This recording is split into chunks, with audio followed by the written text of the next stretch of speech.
प्रिय विद्यार्थियों नमस्कार। मैं डॉक्टर चंदन प्रकाश, लेक्चरर इतिहास विभाग, वीर विरमदेव राजकीय स्नातकोत्तर महाविद्यालय जालोर में अपने पर्सनल यूट्यूब चैनल पर आप सभी का हार्दिक स्वागत करता हूं। प्रिय विद्यार्थियों, आज हम ये पार्ट फर्स्ट पेपर सेकंड के अंतर्गत बौद्ध धर्म के भारत से लोप होने के कारणों का अध्ययन करेंगे। बौद्ध धर्म का जिस तेजी के साथ प्रसार हुआ, उसी तेजी के साथ वह भारत से विलुप्त भी हो गया। 12वीं शताब्दी के बाद भारत में इसके अनुयायियों की संख्या नाम मात्र की रह गई और धीरे धीरे वह अपनी जन्मभूमि से विलुप्त हो गया। भारत में बौद्ध धर्म की इस आकस्मिक अवनति के कई कारण बताए जाते हैं, जिनमें से मुख्य निम्न है। नंबर 1 है आंतरिक दोष। वैदिक धर्म के जिस आडंबर और कर्मकांड के विरोध में महात्मा बुद्ध ने सीधा साधा धर्म चलाया था, वह उनके निर्वाण के बाद धीरे धीरे आडंबर, जटिलता एवं कठोरता का शिकार बनता गया। कालांतर में बौद्ध धर्म के सिद्धांतों और नियमों में भी कठोरता तथा जटिलता आ गई, जिससे उसके सामान्य अनुयायियों को अरुचि पैदा हो गई। अब महात्मा बुद्ध को ईश्वर का अवतार मानकर उनकी मूर्तियां बनने लगी और उन मूर्तियों की विविध पद्धतियों से पूजा होने लगी। इससे बौद्ध धर्म हिंदू धर्म के अधिक निकट आता गया। उसकी नवीनता तथा सुधारवादी प्रवृत्ति समाप्त हो गई, जिससे लोगों का उससे विश्वास उठने लगा। नंबर 2 है राजकीय संरक्षण का अभाव। मौर्य वंश की समाप्ति के बाद बौद्ध धर्म को राजकीय संरक्षण मिलना बंद हो गया। मौर्यों के उत्तराधिकारी शुंग तथा कण्व और सातवाहन नरेशों ने वैदिक धर्म को समर्थन दिया।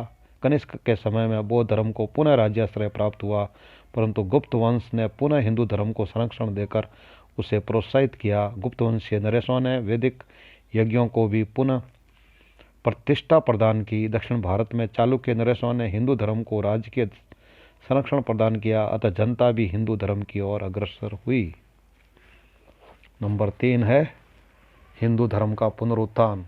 मौर्य वंश के पतन के बाद वैदिक धर्म के सिद्धांतों ने अपने धर्म में निहित दोषों को दूर करके उसे सरल रूप में पुनः प्रतिष्ठित करने का प्रयास किया। शुंग, कण्व, भारशिव, नाग, गुप्त, वाकाटक और चालुक्य नरेशों ने वैदिक यज्ञों का आयोजन कर हिंदू धर्म की उन्नति में अपना महत्वपूर्ण योगदान दिया। इन शासकों ने शिव, विष्णु, कार्तिकेय और प्राचीन हिंदू देवताओं की उपासना की और उनके भव्य मंदिरों का निर्माण करवाया। बौद्ध धर्म के प्रति झुकाव रखने वाला हर्षवर्धन भी ब्राह्मण धर्म के प्रति श्रद्धा रखता था। इससे हिंदू धर्म को पुनः राष्ट्र धर्म का स्तर मिला। गुप्तों ने संस्कृत भाषा को राष्ट्रीय भाषा के रूप में प्रतिष्ठित किया, जिससे वैदिक साहित्य की खोई हुई प्रतिष्ठा भी पुनः कायम हो गई। इन सब का सामूहिक परिणाम यह निकला कि जनता का एक बड़ा भाग बौद्ध धर्म से उदासीन होकर पुनः हिंदू धर्म की ओर आकर्षित हो गया। इससे बौद्ध धर्म के प्रभाव में काफ़ी कमी आ गई।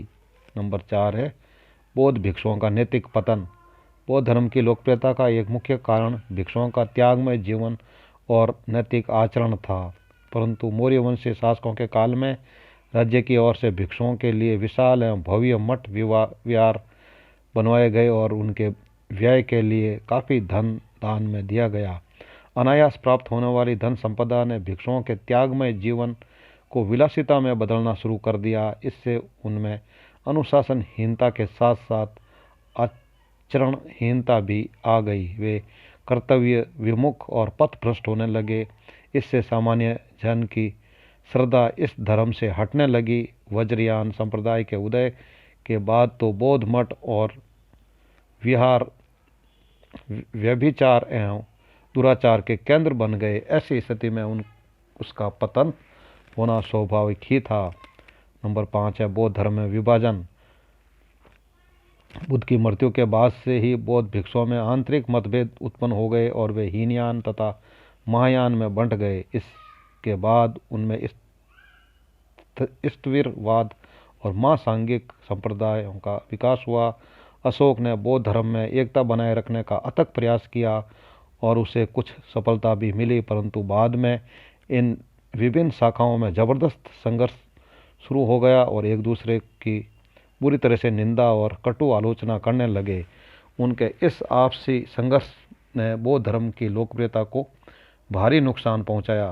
नंबर 6 है हिंदू प्रचारकों का प्रयत्न। नवोदित हिंदू धर्म के प्रचारकों ने बौद्ध धर्म के प्रभाव को कम करने में महत्वपूर्ण योगदान दिया। प्रारंभ में भागवत, शैव एवं वैष्णव संप्रदाय के लोगों ने तन, मन और धन से अपने अपने संप्रदायों का प्रचार प्रसार किया। 8वीं और 9वीं शताब्दियों में कुमारिल भट्ट और गुरु शंकराचार्य ने स्थान स्थान पर बौद्ध पंडितों को शास्त्रार्थों में पराजित करके हिंदू धर्म की श्रेष्ठता को सिद्ध किया। इन विद्वानों ने तर्क के आधार पर बौद्ध मत का खंडन किया और सारे देश में हिंदू धर्म का प्रचार किया। नंबर 7 है विदेशी आक्रमण। गुप्तों के बाद भारत पर होने वाले विदेशी आक्रमण, विशेष रूप से क्रूर हुणों के आक्रमणों ने अहिंसावादी बौद्ध धर्म पर घातक प्रयास किया। हुणों के नेता मीर कुल ने बौद्ध मठों एवं विहारों को निर्दयता से नष्ट कर दिया। हुणों ने हजारों की संख्या में बौद्ध भिक्षुओं का कत्लेआम किया। इसका परिणाम यह निकला कि पंजाब, राजस्थान और उत्तर पश्चिमी सीमा प्रांतों में बौद्ध धर्म का प्रभाव क्षीण हो गया। नंबर 8 है राजपूतों का उत्कर्ष। हर्षवर्धन की मृत्यु के बाद देश में राजपूतों का उत्कर्ष हुआ और उन्होंने स्थान स्थान पर अपने स्वतंत्र राज्यों की स्थापना की। राजपूत लोग अपनी शूरवीरता के लिए प्रख्यात थे और युद्ध तथा सैनिक सेवा उनका मुख्य व्यवसाय था। ऐसे लोगों को अहिंसा से कोई लगाव नहीं था, अतः उन्होंने हिंदू धर्म को प्रोत्साहन दिया। राजकीय संरक्षण न मिलने से राजपूत युग में बौद्ध धर्म का प्रभाव बिल्कुल क्षीण हो गया। 9 नंबर संघ में स्त्रियों का प्रवेश। बौद्ध धर्म की अवनति का एक मुख्य कारण संघ में स्त्रियों का प्रवेश था। स्वयं महात्मा बुद्ध ने अपने प्रिय शिष्य आनंद को कहा था कि तुम्हारे विशेष आग्रह पर मैं स्त्रियों को संघ में प्रवेश करने का अधिकार तो दे रहा हूँ, परंतु अब यह धर्म 500 वर्षों से अधिक नहीं पनप पाएगा।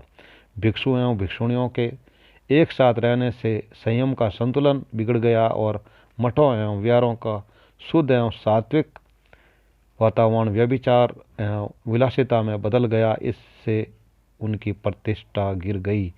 वज्रयान संप्रदाय ने बौद्ध धर्म को वाम मार्ग की ओर धकेल कर उसकी रही सही प्रतिष्ठा को भी धूल में मिला दिया।